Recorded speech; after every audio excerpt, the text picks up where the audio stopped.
Salut, c'est Romaric de la chaîne Brico Dépôt. Bienvenue dans mes tutos brico. Aujourd'hui, je vais vous montrer comment remplacer une cuvette de WC suspendue. Vous allez voir, c'est pas très compliqué.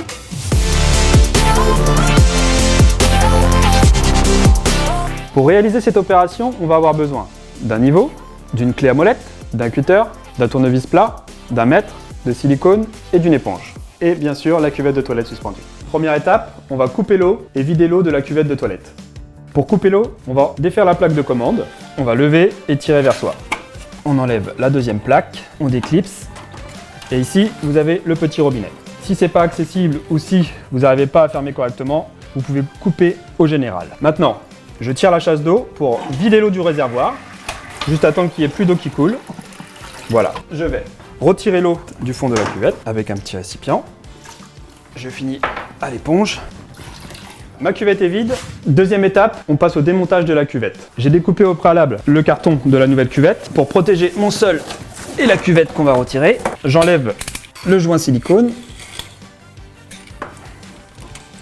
Je retire les capuchons et je dévisse les deux boulons de chaque côté et on tire doucement vers soi. Hop là! Il y a toujours un petit peu d'eau qui coule, c'est normal. Le démontage de la cuvette est terminé. Donc maintenant, on va passer à la troisième étape. On va nettoyer le carrelage, on va nettoyer les joints à lèvres et on va installer la nouvelle cuvette. J'enlève le reste de silicone. Voilà. Je vais nettoyer correctement les joints. On peut défaire le joint et le nettoyer à l'eau ou au vinaigre blanc. Je le remets en place. Voilà, c'est fini pour le nettoyage. Maintenant, on va regraisser les joints.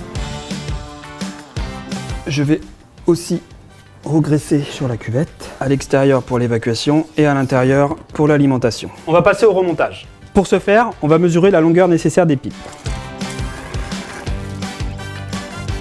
Dans notre cas, on n'aura pas besoin de remplacer les pipes, on a de la chance, mais c'est pas toujours le cas. Je vous conseille donc d'acheter un kit de pipes quand vous achetez votre cuvette. Avant de mettre la cuvette en place, on va contrôler la longueur des tiges filetées. Nous avons besoin de 6 cm. On règle donc notre tige à 6 cm. On prépare nos boulons. On s'assure que tout est en place, on remet les deux rondelles et les crocs. On serre un petit peu, un petit coup de niveau pour mettre la cuvette droite. Et maintenant, on peut serrer.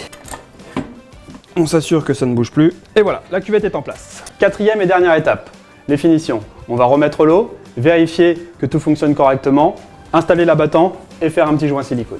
J'ouvre le robinet, ou le robinet général de la maison si j'ai coupé au général, et je remonte ma plaque de commande.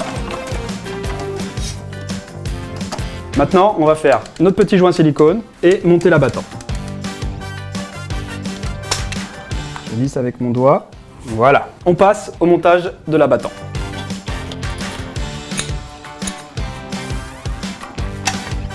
On serre bien l'écrou. On vérifie que ça bouge pas. On remet les petits capuchons. Et voilà, notre cuvette est installée. J'espère que ce tuto vous a plu et qu'il vous a donné envie de bricoler. Je vous ai mis en description sous la vidéo la liste de toutes les fournitures et des outils que j'ai utilisés. Et enfin, n'hésitez pas à vous abonner à la chaîne pour ne louper aucun de mes prochains tutos brico. À bientôt.